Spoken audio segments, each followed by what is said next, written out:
Olá, sejam bem-vindos ao nosso primeiro videocast do ano, Anante. E vamos falar sobre Janeiro Branco, que é o mês de conscientização da saúde mental.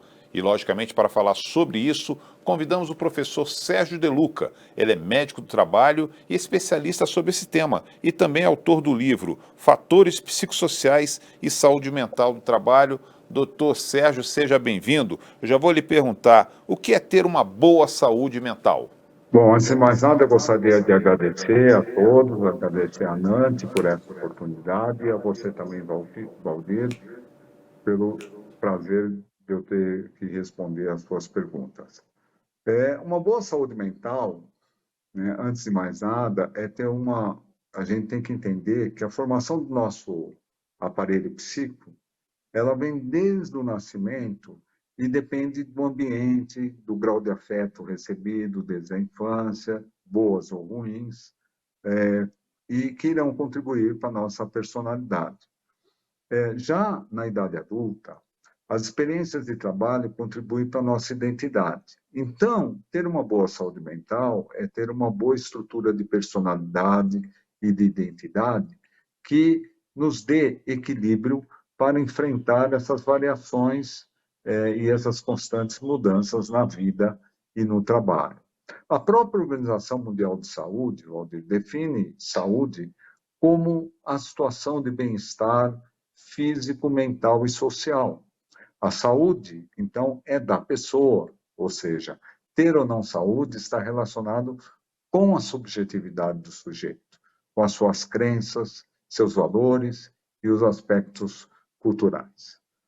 Então, saúde é algo intrínseco e autônomo da pessoa, e só é possível ser avaliado pelo próprio sujeito. Ter boa saúde é ser capaz, então, de cair enfermo e de poder se recuperar. Então, a saúde mental é a liberdade de ter os meios de ação para atuar, né, e ter novamente o equilíbrio. Para isso, então, é fundamental que cada pessoa possa traçar esse caminho, né, na sua vida pessoal, no trabalho e na comunidade, em direção ao bem-estar físico, psíquico e social. Doutor, eu vou pegar esse gancho que o senhor colocou sobre saúde mental, eu vou acrescentar que a Associação Brasileira de Psiquiatria, ela muito bem conceitua a psicofobia como o preconceito, né, das pessoas com outras pessoas que sofrem com algum transtorno mental. Agora a minha pergunta, por que esse gancho, né? Por que tantas pessoas e empresas, elas têm receio de falar sobre transtornos mentais? Como se ela pegasse, né, Valdir? Sim, esse receio é antigo e vem antes mesmo da Revolução Industrial. Os loucos, né, ou as pessoas com transtorno mental, os loucos, como eram chamados, ou as pessoas com transtorno mental, eram segregadas realmente pela sociedade por dois motivos.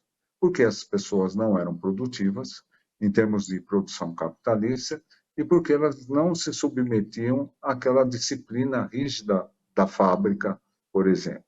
Ainda hoje, as pessoas com transtornos mentais, elas sofrem discriminação, sofrem desconfiança de colegas de trabalho, das chefias, e, inclusive, eu poderia dizer, até de alguns médicos da Previdência Social, fazendo julgamentos preconceituosos, do tipo, não está faltando nenhum pedaço do corpo, então ele deve estar fazendo o corpo mole, ou fingimento, né? Ou até uma fraqueza, né? Do tipo, ela é fraca e não aguenta a pressão. O estigma é tão forte que a própria pessoa que sofre de um transtorno mental, ela evita levar atestado com o CDF, daquele grupo de transtorno mental, né? Algumas até se sentem culpadas e se auto-vitimizam. Temos que falar muito sobre isso, em conversas, em palestras e cursos, porque o transtorno mental é uma doença como qualquer outra e que a pessoa não escolhe. E sobre esse tema, temos que envolver também não só os empregados, mas também os sindicatos, as lideranças, as empresas, os médicos e, em particular, os médicos do trabalho. Doutor, quando a gente fala de transtorno mental e de saúde mental, nós não podemos esquecer de uma palavra chamada estresse, né? Aí a minha pergunta, como a pessoa, como a empresa pode identificar o estresse e quais são os fatores que desencadeiam o estresse? Muito bem. Primeiramente, eu vou falar que existem questionários que identificam as causas desencadeantes de estresse. Mas antes de falar sobre isso, eu gostaria de dizer que o estresse é talvez uma das palavras mais mencionadas na literatura científica e também na mídia. É um termo que todo mundo fala, pouco se discute e que, de fato, né, ela surgiu, é um termo antigo que surgiu da década de 50, mas esse conceito está sempre em constante evolução, né? O estresse não é uma doença, e sim uma reação fisiológica que é mediada por hormônios frente a situações novas que todos nós vivenciamos, né, no dia a dia e que pode provocar mal-estar ou desconforto ou até sofrimento, como a perda de uma pessoa querida ou vir a ser demitido, se sentir ameaçado, são situações de estresse que nos faz reagir para podermos voltar àquela situação de equilíbrio novamente. Entretanto, para que as situações sejam desencadeadoras de estresse, é necessário que elas sejam percebidas ou reconhecidas como estressoras pelos sujeitos. O que é estresse para algumas pessoas não é para as outras, pois depende da experiência e dos recursos de cada um e de sua capacidade de resistência, ou que a gente chama de resiliência, né? Então, quando eu reconheço como uma situação estressora, eu irei reagir, né? Essas reações, né? Vou reagir, vou lutar ou vou fugir, ou usar a minha experiência para resistir. Se é repetido todos os dias e eu não tenho mais condições de lutar ou resistir, aí pode vir o esgotamento. E esse esgotamento, devido ao estresse crônico no trabalho, é conhecido, por exemplo, como síndrome de burnout. Ok, doutor. E claro que o estresse ele prejudica e muito o andamento do trabalho em qualquer organização, em qualquer empresa. Agora a pergunta, como que tanto o empregador quanto o empregado, tá, eles podem gerenciar o estresse? Então, primeiro, a gente tem que pensar, né, que as manifestações de estresse, elas estão, então, relacionadas com a nossa história de vida e as nossas experiências. Isso vale nas situações de trabalho e fora dele. Fora do trabalho, como eu falei, para todos nós, né, a perda de uma pessoa querida, uma separação, problemas financeiros, que são eventos objetivos, afetam a maioria das pessoas. Agora, já no trabalho, os fatores psicossociais e da organização do trabalho são apontados como os principais desencadeadores do estresse, né?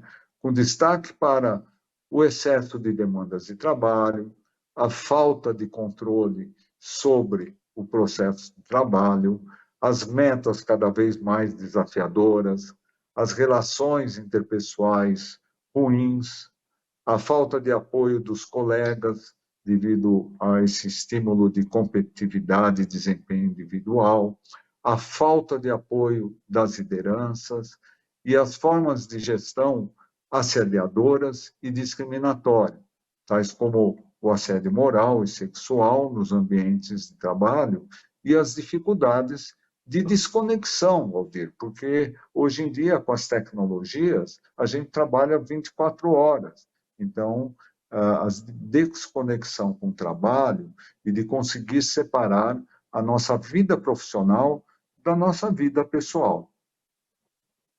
Doutor, vamos falar em termos de custos, né, no ponto de vida de custos, tá? Quais as vantagens de se implantar programas de saúde mental na empresa, já que nós estamos no janeiro branco, é o mês de conscientização da boa saúde mental, né, da saúde mental dos funcionários. Quais as vantagens em termos de financeiros?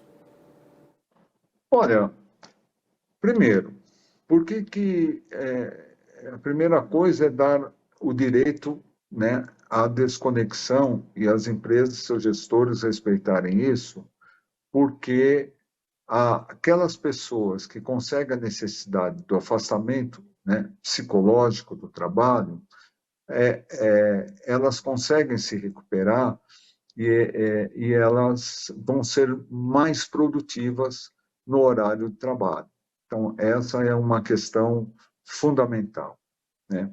A segunda coisa é que quando as organizações elas conseguem implantar uma política de saúde mental mais abrangente, com promoção, preservação da saúde e tratamento das pessoas que adoeceram, ela também tem uma grande vantagem, porque as pessoas que estão mais sadias, elas não vão procurar os serviços ou o plano médico, e isso faz com que elas reduzam a sinistralidade do plano de saúde e você economiza também esse custo. Além disso, elas também vão se tornar, como já mencionei, mais produtivas. Então, assim, portanto, a empresa ela precisa conhecer a cadeia de estresse daquela organização em particular, fazer esse plano para eliminar os fatores em que eu já mencionei, em função dessas prioridades que ela avalia. Então, assim, o programa de saúde mental ela deve oferecer esse atendimento psicológico individual, é importante, assim como terapias integrativas de yoga, meditação, mas é importante não ficar só no indivíduo, né? Essa ação coletiva de eliminação dos fatores psicossociais faz com que ela consiga reter os talentos e as pessoas com mais saúde e bem-estar, né, ela realmente são mais produtivas. Então, eu não vejo nenhuma desvantagem, eu só vejo vantagens e ainda acho que o sucesso desse programa depende do protagonismo de todos os responsáveis, né? Em especial da participação também do médico do trabalho e demais profissionais de saúde. É isso. Doutor, muito obrigado. Nós estamos chegando ao final do nosso podcast. Lembrando que esse material ele também vai ser na versão áudio para o videocast nas principais plataformas de áudio aqui da ANANT. E, logicamente, eu não vou encerrar sem as suas considerações finais. Muito obrigado pela sua participação nesse nosso primeiro videocast, podcast do ano. A palavra é sua, doutor.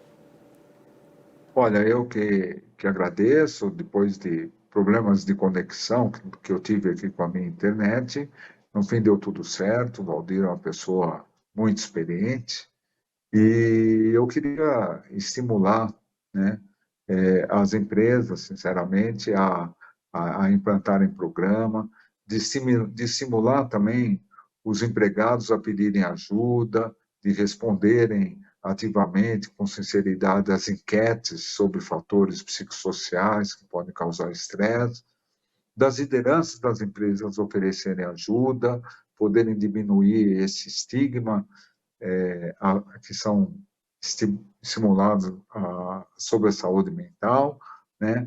E lembrando, para finalizar, que uma empresa sustentável é aquela que tem um ambiente saudável e de bem-estar para as pessoas que lá trabalham. Muito obrigado. Muito obrigado, doutor Sérgio Luca, por a sua participação. Nós estaremos de volta em mais uma edição do seu videocast, podcast ANANT. Até lá.